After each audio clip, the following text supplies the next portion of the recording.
Plaintiffs Mason Howard and his girlfriend Katrina Knowlton say Katrina grew up in an abusive household and ended up in foster care. But she got a full ride to college and saved enough money to rent her own place. However, she's suing her former landlord for breach of contract and emotional distress. Defendant Melissa Jacobs says she reluctantly agreed to rent to Mason and Katrina, despite the fact that they were in the process of being evicted and were involved in several other lawsuits. She's countersuing for damages. Start with you on. I have been in a rough situation for the past couple of years. I am 21 now. I had grown up in a rough, abusive household and went into foster care, running away, in and out, back and forth.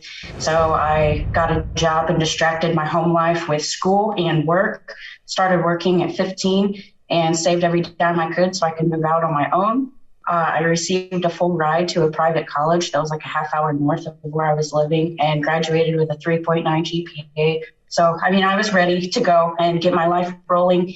And I had saved up a bunch of money. And on March 9th, I found a listing on Facebook Marketplace. Well, first give me some more insight on yourself. I am 21 now. I had grown up in a rough, abusive household and went into foster care, running away, in and out, back and forth. So I got a job and distracted my home life with school and work. I received a full ride to a private college and graduated with a 3.9 GPA. So, I was ready to go and get my life rolling. Defendant Melissa Jacobs rented an apartment to the plaintiffs, but they claim on the day they were to move in, there were no floors and the toilet didn't work, so they're suing. What ages were you in foster care? I ran away at 14, and it was a family friend who took me in, and I got to stay with her for a couple of years. Yeah, but the foster care years, what years? Those were the only two with your friend? It was like 14 to 17, and then I was saving up money and moved out. Okay. So you weren't in foster care, you were living with your friend? Yeah, I was living with a family friend. She took some fostering classes and was able to legally have custody of me. Got it. All right, good. Were they very helpful to you in your life? Absolutely. Nobody is really in my life at this point. I'm just working away, trying to save some money to... Yeah, they're in your life, I hope. The foster care friend are still in your life, aren't they? No. What happened? They moved away. And so I wasn't able to keep contact with them, and they didn't keep contact with me. So it's just been me on my own with my boyfriend. What did you major in college, and what have you done since? Well, I went to college for 3 months. I had a full ride there and was going for math education. I was taking college classes in high school, so I was able to get ready. And part of being a teacher is going through extra classes where I would have to drive away from my college another 45 minutes south to be able to do that. And it was too much commuting. I also worked 40 hours a week and had to pay for a place to live. And I couldn't juggle all of that on my own because I didn't have any family support or anything, not even from the foster family. And so I had to withdraw and continue working. Okay. All right. I don't want folks to get the impression, however, that you can't pull it all off. Many, many people can, and many, many people do. It's possible. I just wasn't ready enough at 18. All right, there you go. You may not been committed enough, because I got to tell you, my mother died. I was still a teenager, never had a father, and relied totally 100% on financial aid and loans, and worked very little because financial aid and loans.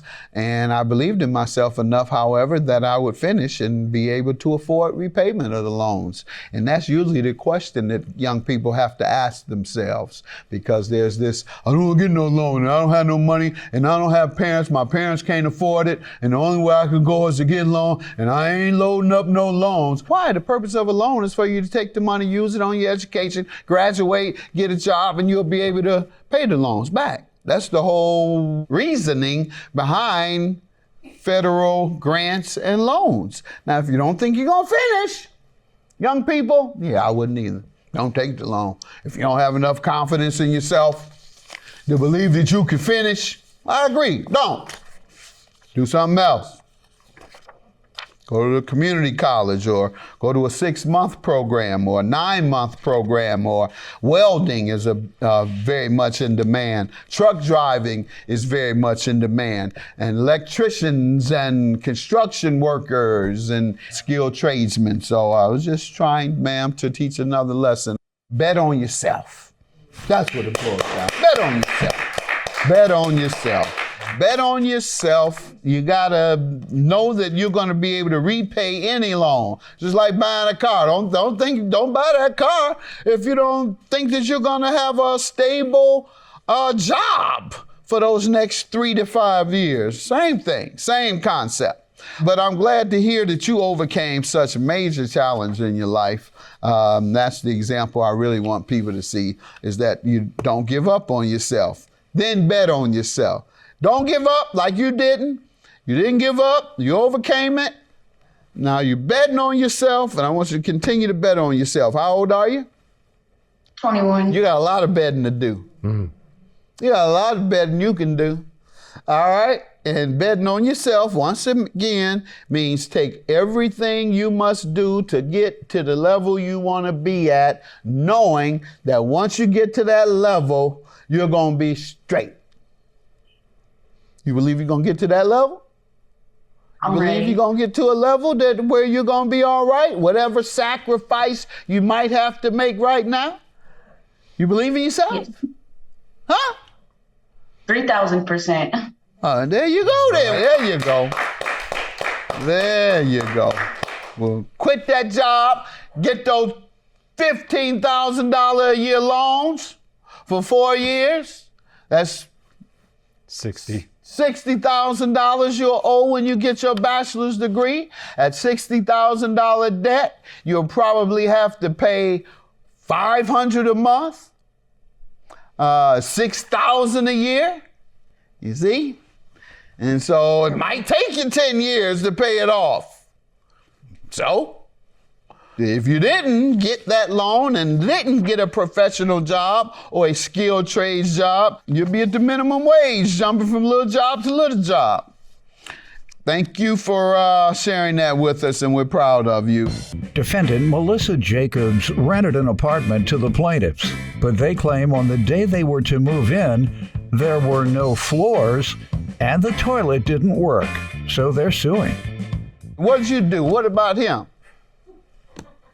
What'd you do? I'm unemployed, sir. I have a back injury. I'm not really able to work often. Okay. What happened to your back?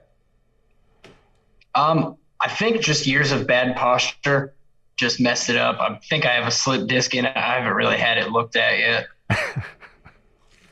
So you don't get Social Security or any benefits for a bad back? No, I don't.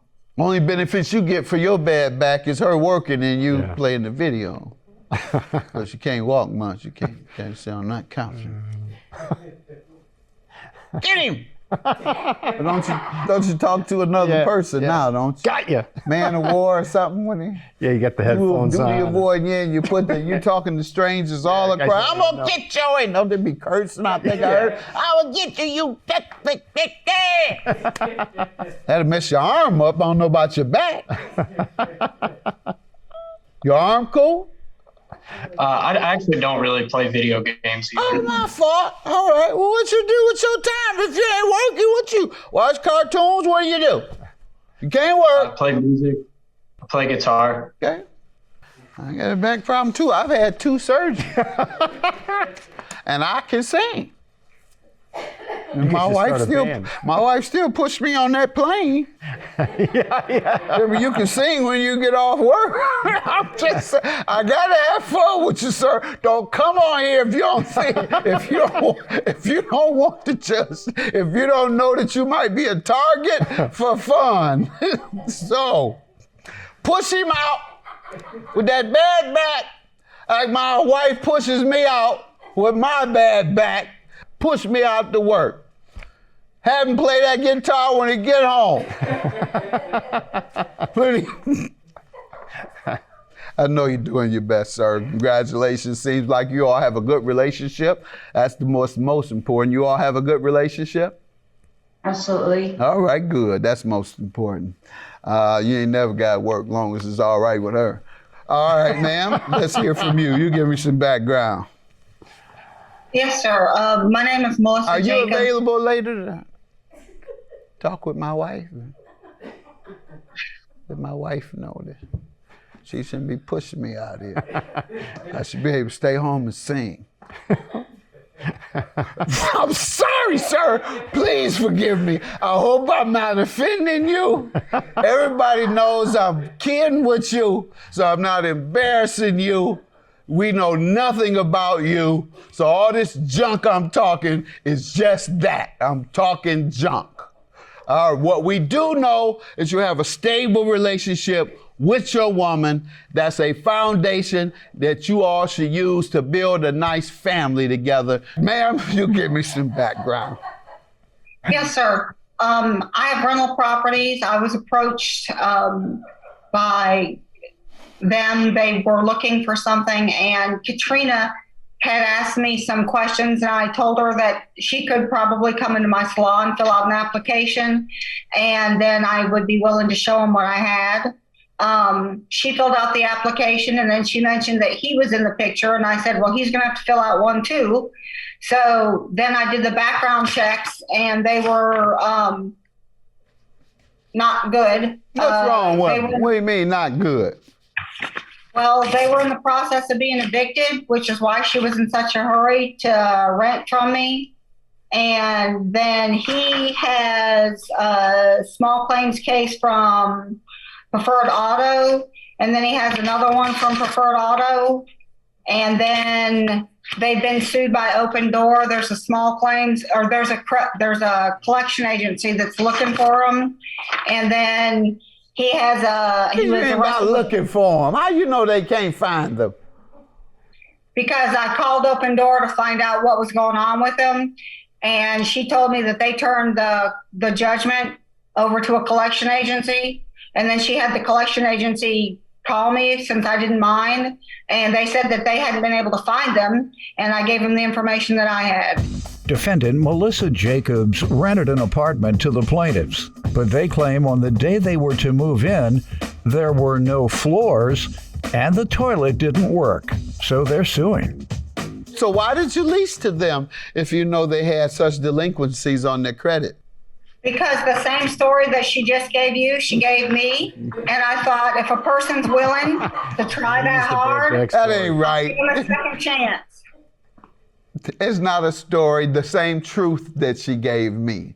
Yes, the same background, the same background that she gave me. Yes, sir. The same thing that she said to you, she said to me. And I thought everybody deserves a second chance. You can be evicted once. You can go to jail and be arrested a few times.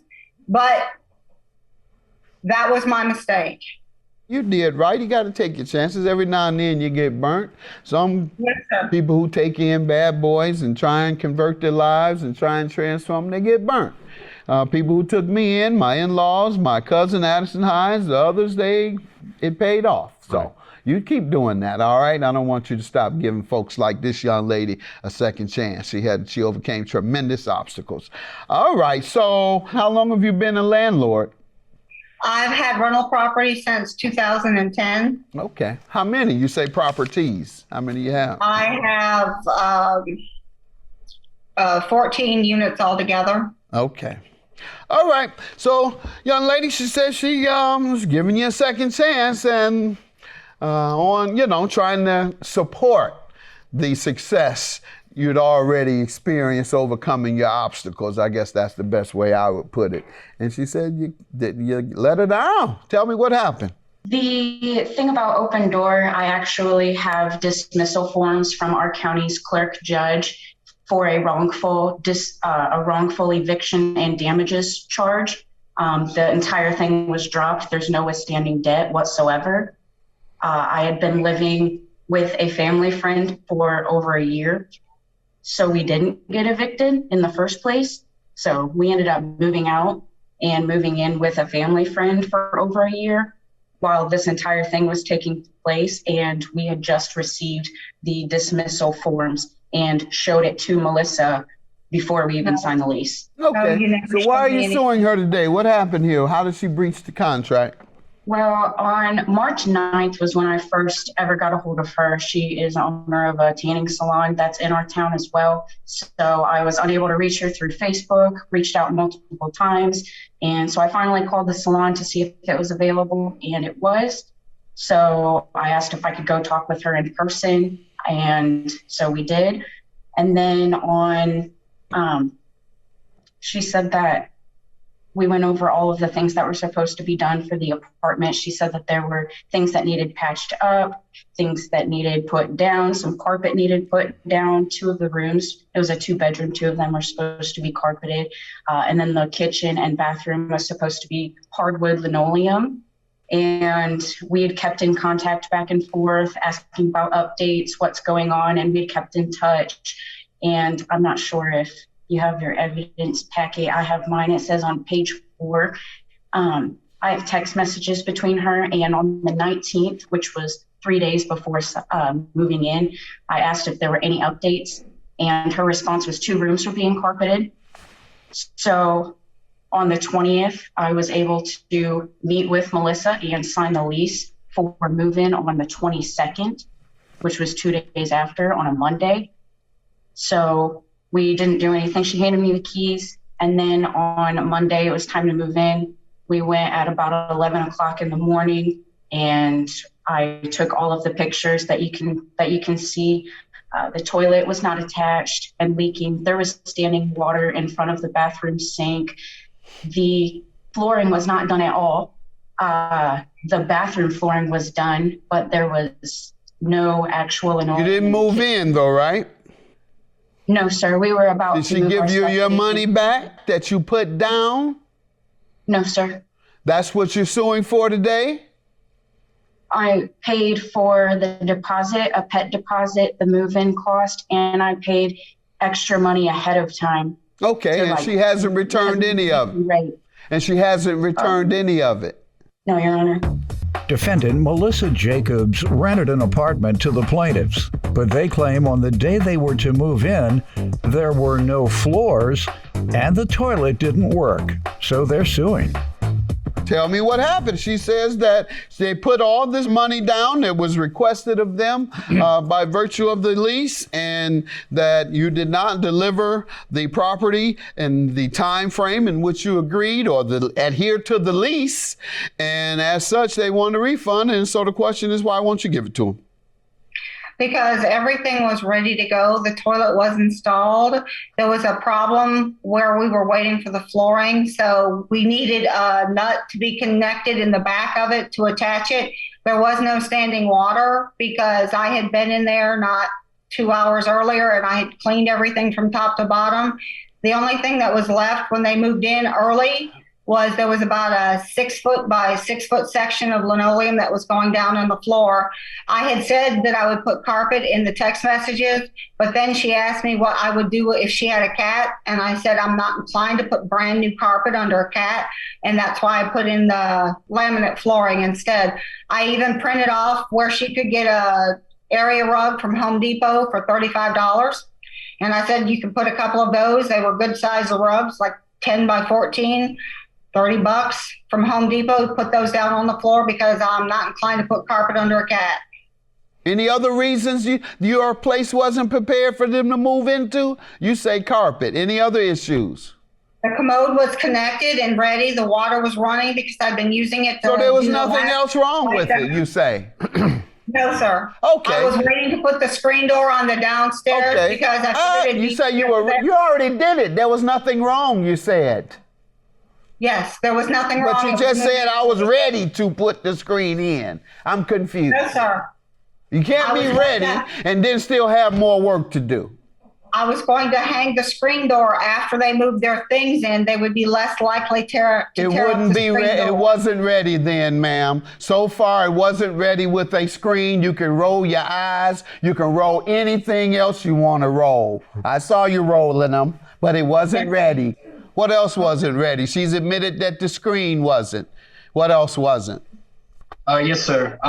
The tub, I don't know if you have the same picture as we do. On Which page one? 14, Which page? 14? There is what I'm guessing is supposed to be a backsplash behind the tub. That's horrible. In the bathroom, and it's just all wood. I mean, it's all rotted wood. It looks horrible. I can't Anything? say What it's other rotted, pictures but do you have? Oh my goodness, this is horrible. We were told that someone who was previously living in that apartment had put some backsplash up behind the tub that didn't work And out. as she said, she water told soaked. you, and as she said, she told you do not use. She blocked the sink altogether. So don't wash your hands in the middle of a deadly virus. Can't go to the bathroom either. Your counterclaim? Go ahead, ma'am. $331 for damages. How do they owe you? Because somebody managed to put a bunch of foam down the tub faucet. And sir, all of those pictures that you see were pictures that were taken before the place was ready. By the time they came in, all of those things had been pulled away. Okay, let me And see the your tub was pictures that show fully that. Let me see your pictures that show that. I did not. I know you didn't. I know you didn't. I know you didn't. Until you can overcome the presumption of what they've shown me, you owe. Have a good day. Judgment for the plaintiff, $2,000. I'm going to dismiss your claim for damages. Bye-bye. I'm so glad you're never going to be my problem. You've already been evicted 3 times. Good luck with it. Thanks for sharing. I can't wait till they catch up to you. Now that you have money, you can pay your claim against them. I'll get open door right on you. Be quiet, you lost. Go pay off some of your parole stuff. Maybe take your meth teeth with you.